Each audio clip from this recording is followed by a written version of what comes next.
I had just moved to this quaint coastal town. It was only a few weeks ago.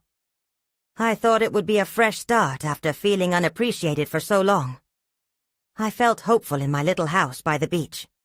I wanted some peace. One evening I walked along the shore. I collected shells, just like I did when I was a kid. The waves crashed gently, and the salty air was refreshing. That's when I saw it. A beautiful seashell half buried in the sand. It was unlike anything I'd ever seen. I picked it up and admired its smooth surface. Maybe it was a sign, I thought. When I got home, I placed the shell on the table. I felt a chill run through me, but I brushed it off. That night I tried to sleep, but I heard a laugh. It was my son's laugh from back home. I sat up, confused. It couldn't be real. I tried to ignore it, blaming my mind for playing tricks on me. Seconds turned into days. Strange things started happening. I found strange symbols drawn in the sand outside my door. I didn't understand them and felt uneasy. I noticed how people in town looked at me. There was something unsettling in their eyes. I whispered to myself that they were just curious. Still, it felt like they could see right through me. At the market, I overheard a woman whisper to her friend as I passed. Why are they acting so strange? I wondered. I wanted to ask, but fear stopped me. The laughter was back one night. I lay in bed, heart racing, feeling the weight of dread in my chest. I heard voices, but I couldn't catch the words. Were they for me? I tried to convince myself it was loneliness. I didn't want to believe I had brought something dark with me. The next day I returned to the beach. I had to know more. As I walked, I felt the eyes of passers-by on me, their gazes filled with unspoken fear. I approached an old fisherman and asked about the symbols and the shell. He looked at me solemnly. "Don't collect anything from the beach," he said. His voice was low, almost a warning. I didn't get it. That night the laughter returned, louder this time. I needed clarity. I grabbed the seashell from the table as if it had answers. I heard a faint whisper. It called my name. My body went cold. I was far from home, yet so close to something I didn't understand. I knew I needed to go back to the beach. What had I woken up? I felt trapped and scared. I thought I escaped my family's chaos, but had I just stepped into another pit? As I stood there, the shell felt alive in my hand. I noticed the patterns shifting, like they were swirling into an unknown motion. My heart raced, and I realized I was in deeper than I ever imagined. I stepped back onto the beach, the salty breeze wrapping around me like an unwanted embrace. The moon cast a silvery glow on the water, and the sound of the waves roared louder tonight, almost like they were warning me. The shell felt warm in my palm, pulsing with an energy I couldn't comprehend. I needed answers, but every step felt heavy. It was harder to ignore the looks from the townsfolk as I walked by. They were watching me as if they were afraid I'd summon something dark. My heart pounded in my chest as I approached the spot where I found the shell. Just as I reached the very spot, I noticed something unusual. The sand was disturbed, like someone had been digging recently. My breath caught. I knelt down, brushing away the grains, and uncovered something that made my skin crawl. It was another shell, dark and jagged, with strange symbols etched all over it. The moment my fingers brushed it, the air around me became electric. "What is this?" I whispered, half to myself, half to the shadows around me. I expected nothing in return, but I got a response. A gust of wind rushed past me, lifting a layer of sand into the air, swirling like a cyclone. I stumbled back, suddenly aware of how exposed I was. Then I heard it again. My son's laughter. It echoed in my ears, but it wasn't distant like before.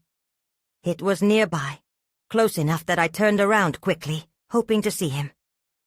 There was no one, just an empty stretch of beach. My heart raced. I pushed myself to get up to find the source, feeling panic rise in my throat. "Stop it!" I shouted into the darkness, my voice wavering. "You're not real," but deep down, I felt the walls of reality crumbling around me. I looked back at the jagged shell. This was more than just a shell. It felt alive, as though it held the power to connect me to everything I'd left behind. Just then, a figure appeared in my peripheral vision. I turned quickly. It was a woman with long silver hair, dressed in a flowing white dress that glimmered under the moonlight. Her eyes shone, looking right at me, filled with ancient knowledge. "Return what you've taken," she said, her voice smooth but commanding, "or your son will pay the price." I glanced at the two shells in my hands, the warmth of the first seemingly shielding the chill of the second. Panic surged. I felt the weight of my past and present heavy on my shoulders. I couldn't let my son pay for my choices. With urgency swelling inside me, I clutched the shells tighter. The woman stepped closer, her expression shifting to one of pity. "Do you not see? Your journey is only beginning," she warned. I was about to ask her what she meant when the laughter erupted again, this time mingling with anguished cries, echoing along the shore. I couldn't tell if they belonged to my son or someone else. I froze, terror gripping me. I had to figure out how to set things right, or else. As the wind howled, I thought of home, of safety. Had I really exchanged one turmoil for another? A storm of confusion clouded my mind, but I knew one thing. I had to return to the beach as soon as dawn broke.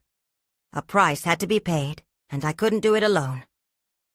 But no sooner had that thought crossed my mind than the laughter turned to a scream. I fumbled, dropping the jagged shell into the sand, and dread washed over me. Someone was crying out for help. I was running out of time. I sprinted down the beach, the cold sand biting at my feet as I searched for the source of the scream. My heart pounded harder than ever, thoughts swirling and mixing, panic threatening to rip through me. With every step, the laughter of my son echoed in my memory, twisting with the cries around me, driving me forward. "Where are you?" I yelled, desperation clawing at my throat. There was no answer, just the roar of the waves crashing against the shore. Each time a wave receded, I half expected to see him emerge from the water, but it was only darkness and foam.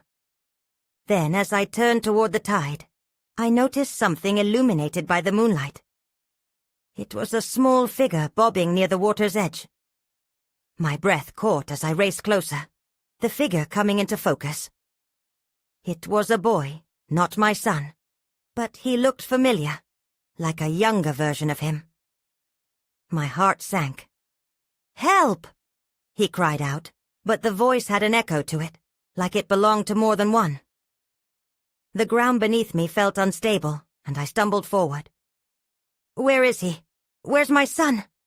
I screamed, instinctively reaching out. The moment my hand moved toward the figure, it dissolved into mist, leaving behind nothing but a collection of shells scattered on the damp sand. I sunk to my knees, my hands trembling as I gathered the shells. They were identical to the ones I had found before, each marked with those strange symbols. The wind picked up, howling as if it wanted to carry me away. This was no mere coincidence. Suddenly, I felt a weight pressing down on me. A flash of silver hair caught my attention, and I turned to see the woman from before standing just a few feet away. Her eyes shone brightly, but her expression turned grave. "You must choose," she said, her voice low yet somehow powerful. "You can either keep what the ocean has given you, or you can return it." I felt the shells in my hands pulse with energy, a connection to something I couldn't fully understand. "What will it cost?" I asked, my voice barely a whisper. The woman glanced back at the water. Your freedom. The price is high, and time is slipping away. The laughter returned, swirling around me like the wind, mingling with the cries that pulled at my heart. I felt paralyzed by the weight of my choice. The shells felt cool against my palms, yet I knew they were tied to this nightmare. What if I refuse? I challenged, summoning the courage to stand. Then your son stays lost, trapped in that realm. Her words struck me like a wave, knocking the air from my lungs. I shook my head, overwhelmed by a mix of fear and determination. No, I'll do it. I have to find him. But before I could say more, the ocean surged forward, pulling at my feet. The shells slipped from my grip, sending ripples across the sand, and a surge of water rose up like an angry beast, ready to claim its prize. Wait! I shouted, but the tide closed in around me, darkness swallowing everything whole. I realized then that my decision was just beginning. I gasped as the darkness enveloped me, the water tugging at my legs. I couldn't see, couldn't think, just felt the cold wrapping around me like a shroud. Panic clawed at my throat, and I struggled against the wave dragging me under. My lungs burned, but I had to fight. Suddenly I was thrust into a different world. The ocean faded away, and I found myself standing in a misty clearing that felt alive, pulsing with energy. The air was thick and heavy with whispers, voices I couldn't place, filling my head with confusion. "Help me!" I called, but my voice bounced around the fog like a forgotten echo. The vibrant colors around me blurred and shifted, reminding me of a dream I couldn't remember, but knew was important. Then I noticed a figure on the other side of the mist, a small boy sitting on the ground. My heart leaped. Is that? I took a step forward, recognizing the familiar tousled hair and bright eyes. The boy looked up at me, a smile spreading across his face. But it didn't feel right. It was too wide, too eager, and somehow out of place. "Dad, you found me!" His voice was cheerful, yet it sent chills down my spine. "What's going on?" I asked, my mind racing. "Where are we?" "We're playing," he replied, his voice a sing-song contrast to the unease building within me. "You have to stay." "No, I need to take you home." I moved closer, reaching out. He held out his hands, but shadows danced around him, encircling his small frame.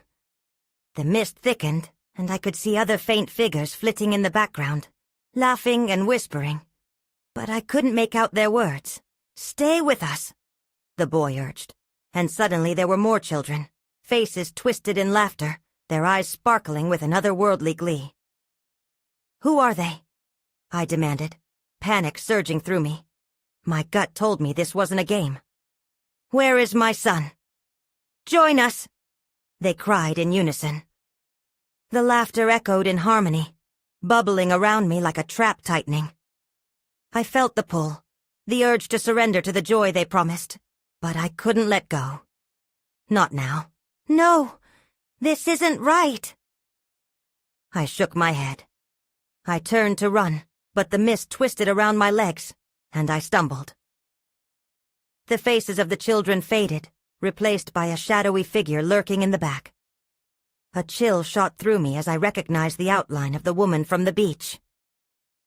"You made your choice," she said, her voice like the crash of waves. "You can't escape." Before I could respond, the ground trembled, and the mist began to swirl faster.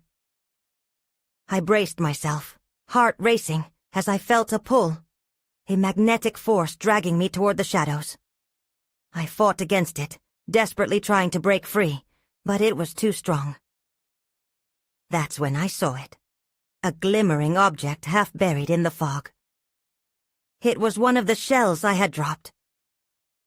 This connection tugged at my heart. I reached out, knowing this was my only chance. As my fingers brushed the cool surface, I heard my son's distant laughter mixing with the cries of the lost. The ground beneath me shook violently, and just as I grasped the shell firmly in my hand, everything went dark again. Then, silence. I felt myself floating, suspended in nothingness, unable to tell where I was, or if I were still alive. Time slipped away, and in that emptiness, I couldn't shake the feeling I was not alone. I blinked, trying to make sense of what was happening. Slowly, shapes started to form around me, shadows stretching and twisting as if they had a life of their own. My heart raced as I tried to move, but my body felt heavy, like I was stuck in thick mud. "Is anyone there?" I called out, my voice barely breaking through the silence. There was no response, only the echo of my own fear. I took a deep breath, focusing on the shell still clutched in my hand. Its smooth surface felt like a lifeline, grounding me in this chaos. As I concentrated on it, a warmth spread through my fingertips, and the shadows began to recede. I could see more clearly now. A tree stood just ahead, its branches hanging low and twisted. A strange blue glow emanated from its trunk, flickering like candlelight. I knew I had to get to it. With every ounce of strength, I pushed myself forward. Each step felt heavy, like I was moving through water, but I had to keep going. The whispers returned, this time more urgent, swirling around me like a storm. "Help us!" they cried, the chorus growing louder. "We need you." "Who are you?" I shouted back, frustration spilling into my voice. "What do you want?" The laughter of children rang out again, but it sounded hollow, as if they were far away. I felt a tugging sensation deep in my chest, an unsettling mix of fear and a longing to belong. I shook my head, fighting against it. I couldn't let them pull me in. When I finally reached the tree, I pressed my hand against the glowing bark. It pulsed beneath my touch, sending a jolt through me. The shadows seemed to pause, and I could feel their focus shift toward me, curious. "Please, show yourself!" I cried out. "Where is my son?" The bark of the tree cracked, and a figure began to emerge from the glow. My heart raced as the outlines came into focus. It was a woman, her hair flowing around her as if submerged in water. Her eyes were dark, filled with unfathomable depths. "You've come to save them," she said, her voice melodic yet chilling. "Save who?" I asked, feeling the panic bubble inside me. "Where is he?" "Your son is lost, like the others," she replied, gesturing at the other shadows circling the clearing. "They are trapped between worlds, and you are the key." "What do you mean I'm the key?" I felt the tension knot in my stomach. "I don't understand." "Without your choice, they remain here," she said cryptically, her figure wavering. "Only you can lead them back." As her words sank in, an icy realization swept over me. The other children, the shadows, they weren't just lost. They were tied to me in a way I couldn't even fathom. I felt torn apart, responsibility crashing down on my shoulders. Before I could process it further, the soft laughter transformed into desperate cries. "Help us! Don't leave!" "No!" I shouted, feeling the shell begin to pulse in my hand, matching the frantic rhythm of my heart. "I won't let this happen." In that moment the ground shook violently once more, and the shadows surged toward me, a torrent of faces pleading for salvation. The tree trembled, and I realized there was no way out but through this chaos. But how? My heart raced. It was clear now. I had to make a choice. The shadows pressed in closer, their faces merging into a blur of anguish. I felt their desperation swirl around me, pulling at my heart. Each whisper was a plea, a fragment of lost dreams wanting to escape this place. I squeezed the shell tighter, the warmth radiating from it urging me to act. "What do I need to do?" I asked the woman who stood before me. Her gaze was unwavering, searching my face for something. I could sense the weight of her knowledge pressing down on my shoulders. "You must choose," she replied, her voice barely above a whisper. "One must lead, and one must follow. You have the power to bridge the gap." Before I could respond, the ground shook again, convulsing beneath me. It felt like a warning. I staggered back, instinctively shielding myself with my free arm. "What will happen if I choose wrong?" I yelled, half certain she wouldn't answer. "Then they will remain here forever," she said, her tone chilling. The flickering light from the tree dimmed and brightened erratically, almost as if the tree were alive, afraid. The cries became sharper, more urgent. "Please, don't leave us." The shadows reached out, their forms stretching toward me, fingers grazing my skin like a last desperate attempt to connect. I didn't know how to save them. "Wait!" I blurted out, trying to gather my thoughts. "What if I don't want to choose? Can't there be another way?" The woman's figure clouded, shifting as if caught in a turbulent breeze. "Your choice is inevitable. You must trust your heart," she urged. And in that moment, I felt the weight of time press against me. I looked at the shadows again, searching for any familiar face. But there was nothing. Just desperate expressions blending into the void. My mind raced back to my son, the laughter we shared, the moments of joy now warped in this horror. I wouldn't give up on him. "I can't let them suffer," I shouted. "I can't lose him." The woman flinched at my conviction. "Then you must act, but be warned. What you decide here ripples through all realms. It cannot be undone." I could feel the presence of every shadow behind me, every child caught between longing and despair. A surge of determination flooded through me. I couldn't turn away. I had to make a choice that would bring them peace. Then, from the corner of my eye, something flickered. An intense flash of blue light emanating from the tree. It pulsed again, more fiercely this time, and suddenly, the whispers turned to cries of joy and anguish. I barely had time to process it when I realized the light was growing brighter, stronger. That's when I saw it, I gasped, my pulse quickening. "The source! It's connected to them!" But as I reached for the light, the shadows pulled back, their faces twisted in panic. "No, don't touch that!" They screamed in unison, fear pouring into their voices. My breath caught in my throat. I stood at the precipice of an unknown choice, the fate of my son and the others hanging before me. There was no more time to waste. I had to decide. And the wrong choice could doom them all. The moment my fingers brushed the blue light, an electric surge shot through me. It was like diving into icy water. I pulled back, gasping for air as the shadows shrieked, their anguish crashing over me like a tidal wave.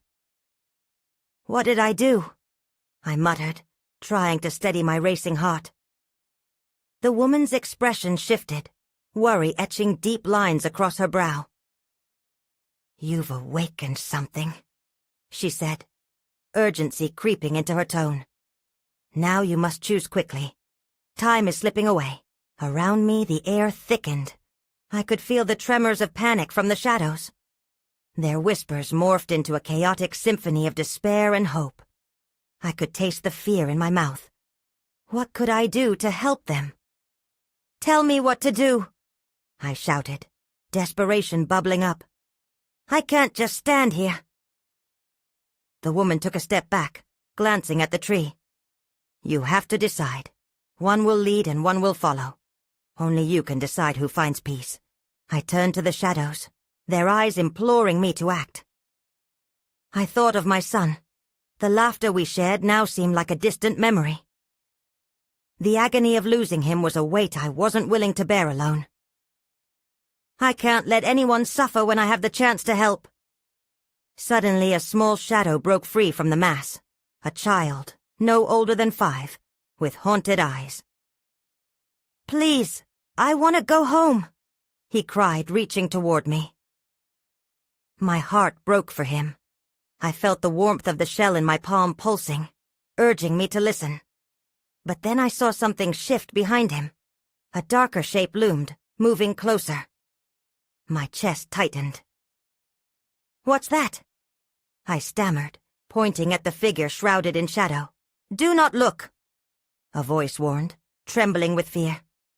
"It is the Keeper. It will take you if you linger too long." "The Keeper?" I echoed, trying to process the words. The shadows began to murmur warnings, their voices swirling around me. "They protect the gap," the woman explained urgently. "If it gets to you, it could mean the end of all. Your son, the shadows. Everyone." I felt a rush of cold air as the shadow began to close in, filling the space with an ominous weight. I took a step back, panic rising in my throat. "What do I do?"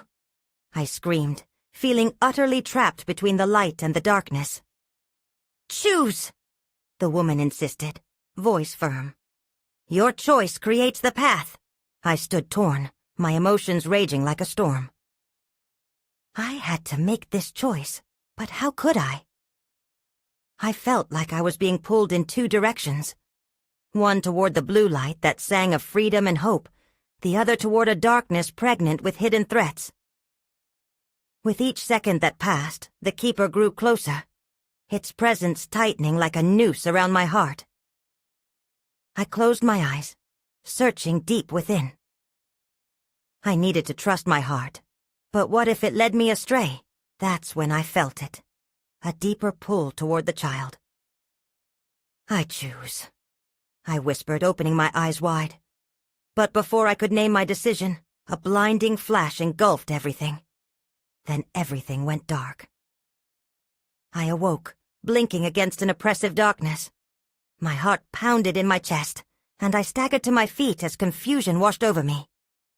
The air felt thick and stagnant, and the faint echoes of the shadows whispered just beyond my reach. "Hello?" I called, my voice trembling. There was no reply. Instead, the silence pressed in around me, suffocating. I tried to remember what had happened. The blue light, the child. And then nothing. I took a deep breath and focused. I could feel the pulse of the shell still in my hand, a warm sensation that seemed to resonate with my very being. "What now?" I muttered, feeling the weight of helplessness threaten to pull me under. Just then, a flicker of light caught my eye. I turned toward it. The glow grew brighter, illuminating a narrow path lined with jagged stones. It looked dangerous, but it also felt inviting, like it could lead me to answers. I hesitated, looking back into the dark void behind me, feeling the shadows still lurking there. "Stay on the path," a voice whispered from the darkness. It was the woman from before. "You cannot stray. The Keeper will sense you and claim you if you do." I shivered, the fear of the shadowy figure flooding back. "What about the child?" I asked, glancing back down the way I'd come. "Only you can decide to set him free," she reminded me, her voice distant. "But you must find your own light first." The child's face flashed in my mind. The raw desperation in his eyes pushed me forward. I took a step onto the path, and it felt firm beneath my feet, grounding me against the uncertainty. With each step, the light pulsed gently around me, a comforting embrace amidst the tension. But the further I walked, the closer I sensed the Keeper's presence behind me, like a storm brewing. I quickened my pace, glancing behind. The shadow was there, creeping along the edges of the light, watching. Then, as if in response to my fear, I stumbled upon a clearing. I stopped, breathless. In the center stood an ancient well, stones weathered and covered in moss. The air shimmered above it, and I felt the urge to step forward. "It can reveal your choice." The woman's voice pressed again, clearer now. "But be careful. The truth can be haunting." "Why do I feel like everything is a trap?" I shouted, the weight of uncertainty overwhelming. I stepped closer, peering into the depths of the well. That's when I saw it. A vision of my son, laughing and playing in a sunlit room, filled with warmth and love. But as quickly as it appeared, the image warped, darkness creeping in, swallowing the light whole. "No!" I cried, gripping the edge of the well. "I won't let that happen." But as I backed away, I bumped into something cold and solid. I whirled around, breath hitching in my throat. The keeper loomed behind me, its presence suffocating. I felt the shell in my hand start to cool. The path behind me flickered, threatening to disappear. "I have to choose," I gasped, panic rising again. My heart raced as I faced both the well and the shadow. "Choose now," the voice urged, and I knew I was running out of time. I froze as the keeper's shadow loomed over me, its dark tendrils brushing against my skin like ice. Panic surged, and I could think of nothing but escape. "What choice?" I shouted, my voice trembling. But the silence crushed down on me again, leaving only the keeper's heavy, suffocating presence. I turned back to the well. It seemed to thrum with an energy of its own, beckoning me closer. I had to make a choice. But what did that even mean? I peered once more into its depths. "Please," I whispered, "show me how to save him." The well glowed brighter, flickering images dancing within its confines. I saw my son again, this time muddled by shadows that entwined him, urging me to help him rise into the light. I knew he needed me, but what kind of power could I wield against the keeper? The shadows shifted closer, and the keeper loomed ever larger, ringed by a swirling darkness. "You already know your choice," it hissed, voice echoing with malice. "Join me, or stand against me. Either way, you'll lose." I clutched the shell hard, feeling its warmth seep back into me. This was my link to whatever light I might find. "Not if I choose to fight!" I yelled, fierce determination igniting in my chest. Suddenly, the shadows surged forward. It felt like they were trying to pull me down, to drag me away from my son's laughter and into the depths of despair. I couldn't let that happen. I stepped forward, placing the shell at the edge of the well. "Show me the truth!" I demanded, almost shouting this time. The glow swelled and rippled, shooting light all around me. And then, everything changed. Instead of my son's face, I saw the woman again. She stood beside a giant door framed in light. The door swung open slowly, revealing a garden filled with vibrant colors and soft music. "Choose to embrace the light," she urged softly. The keeper roared, its shadow clawing desperately at my legs. "Do not trust her," it howled. "I offer you power. I can give you everything you seek." Torn between the two visions, I felt my breath quicken. The keeper's promise tempted me, but my heart longed for the light.